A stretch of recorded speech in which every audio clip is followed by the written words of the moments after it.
Hey there, loyal Facebook followers. With CNN, Polo Sandoval here, national correspondent, joining you from the streets of Charlotte, North Carolina.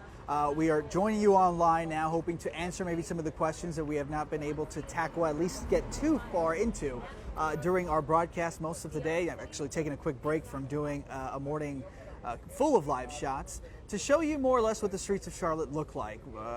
I could tell you things are relatively normal right now. People are have been going to work right now, actually going out to their lunch hour.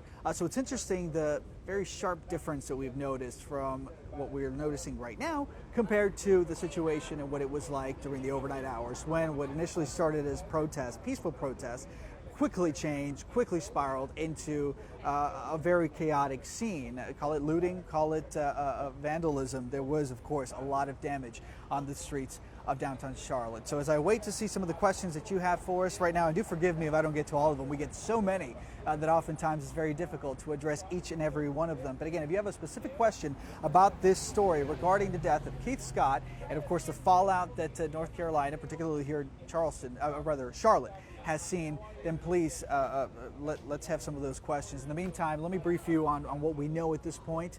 We have worked really hard to try to get the very latest and to try to find out whether or not some footage, surveillance video, perhaps dash cam video, or body cam video would ever be released. These are images that would actually tell more of this story.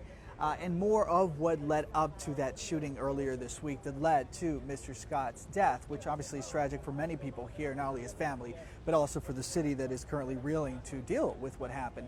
We did hear from the police chief a little while ago who said that this video will not be released publicly, or at least they don't plan to release it publicly for now. He says that it would be highly inappropriate, not only for the Scott family, but also for several folks who would be watching that at the time, including people here in Charlotte.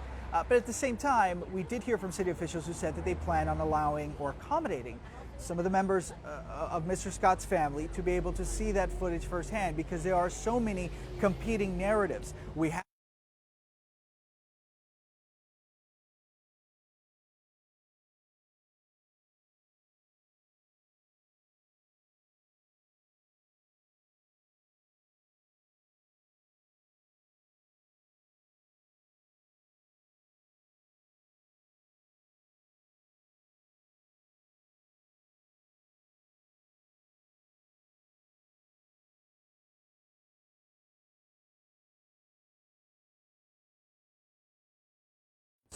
and it's also obviously for the family of this gentleman as well. Yes, he did have a criminal past. It is going back all the way to 2002. His criminal past included he served time for aggravated assault with a deadly weapon and evading arrest. Yes, this happened a long time ago, and no, this just in no way, shape, or form justify his death. But it is one small piece of what is a very complex puzzle. It is very likely that police had absolutely no idea that he did serve time in prison at the time that they encountered him. So we need to keep that in mind, and we need to be very careful in talking about this. But at the same time, it also tells us that he did have a record of a violent past, or at least a violent felony. So weigh all that, and again, we don't know a lot, but that's also very important, because if in fact he did have that weapon, as police claim, then he wasn't supposed to, because he was already a convicted felon from a completely unrelated crime back in 2002. So again, something to keep in mind.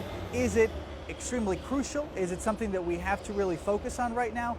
Absolutely not, but people will be talking about it as we continue to try to learn more.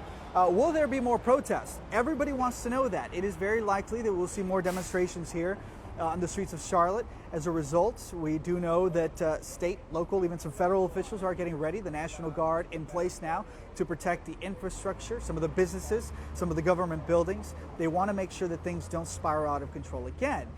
Do expect riot police out again. Some critics argue that that could potentially add fuel to the flames here and lead to a similar situation like what we saw yesterday. So ultimately, we'll have to wait and see. I will tell you that there is no curfew that is expected to be in place tonight. That's according to the Charlotte mayor in her conversation a little while ago. But nonetheless, it's something that we'll be keeping an eye out for.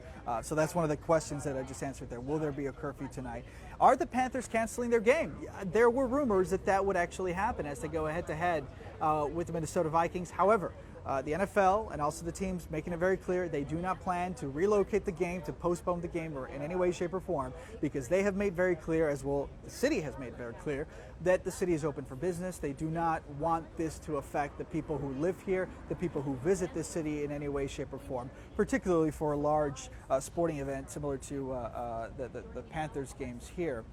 Some more of your questions that you have. How much damage is there from the protest? There was glass everywhere this morning.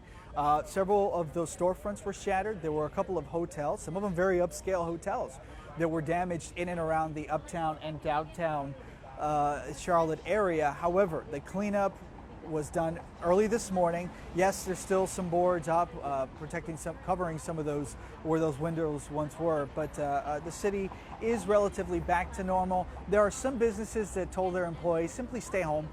It is Friday, just go ahead and stay home and don't mess with having to come to work, and that includes Bank of America. They employ hundreds, perhaps thousands of people in and around the Charlotte area. They said simply stay home today, since we're not 100% sure what this third night of demonstrations could potentially bring.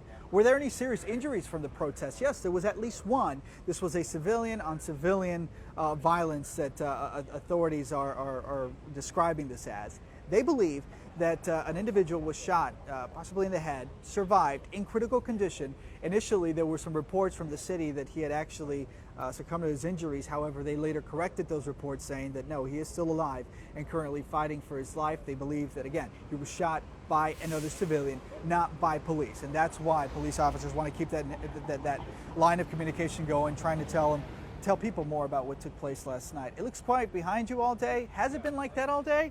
Yeah, as of 3 a.m., most of those demonstrators, those individuals did go home. That's when the cleanup effort started, and since then there is this sense of normalcy that's slowly returning to the streets of Charlotte. Will it stay like this? I think that's the million-dollar question. Everybody wants to see if some of these individuals will head back onto the streets of Charlotte, not the peaceful demonstrators that may have legitimate grievances or may or not have legitimate grievances, but some of these individuals who may come from the outside to actually commit some of these crimes, like looting and ruining people's property. Do we see the National Guard anywhere? Good question. We have seen them stage. We'll let the trolley go through. We have seen them staged in certain parts of town. They will be out protecting some of the buildings, some of the businesses, but I have not seen them quite yet. This is from our location here outside the police department. Doesn't necessarily mean that we won't see them a little later. What was Keith Scott's family, what have they said about the protest? They have called for peaceful demonstrations. They are on this mission for justice, for transparency, as you may imagine, for their loved one. But at the same time, they are encouraging anybody that wants to demonstrate to do so peacefully. And that's what we saw most of yesterday, until about the 7 o'clock, 8 o'clock hour, when rocks started getting thrown, furniture started getting tossed around, and storefronts started getting damaged. That's what I can tell you, even Mr. Scott's family does not want to see, and that includes the people here in Charlotte as well. How much of Charlotte is affected by these protests? A good chunk of downtown and uptown Charlotte was affected yesterday. That's because there were some roads that were shut down as these individuals took to the streets and clashed with demonstrators. But as soon as they began to clear out, several of those roadways were cleared. At this point, I have not seen any roads that are still closed at this hour. That doesn't necessarily mean that getting in and around the uptown, downtown area will be this easy come nightfall. Why aren't police releasing the video? It's a great question. A lot of people want to see that footage. Folks want to see for themselves that Keith Scott presented a legitimate threat when officers chose to use deadly force. However, police officers and investigators here saying that it is way too early in the investigation to show that video, and it also would be disrespectful for many of the main stakeholders, the family, for example, of Keith Scott. This is something that they're already going through enough as it is. Officials here, the city, don't want to add to that grief, so as a result, they plan to show it to members of the Scott family, but not necessarily the public or the public in general. What's next for the investigation? We do know that several outside agencies are taking a closer look. But still, some of the locals are taking the lead in this case. I've been in Ferguson during the disturbances there. I've been in Baltimore. We often see the Department of Justice come into play and take a closer look at the case and then recommend state prosecutors what they could do, and then also determine whether or not there was any civil rights violations that were committed. It's too early for that, so I wouldn't be surprised if we do end up going that direction. But again, at this point, not a whole lot, because this investigation is only a few days old. This case still needs to follow, investigators still have to follow their paces, and of course the people here in Charlotte are still on pins and needles, and we get a couple people walking through the shot here. People are still on pins and needles. They are holding their collective breath, hoping that the peace that we're seeing right now will hold, especially after sunset. Thank you so much for tuning in. Please stay online. Please stay on our Facebook page. Stay on CNN.com. We are trying to answer as many of your questions as we can. Look me up anytime as well. Polo Sandoval, CNN correspondent for CNN Sunny Out. Guys, thanks so much for tuning in. Have a great day.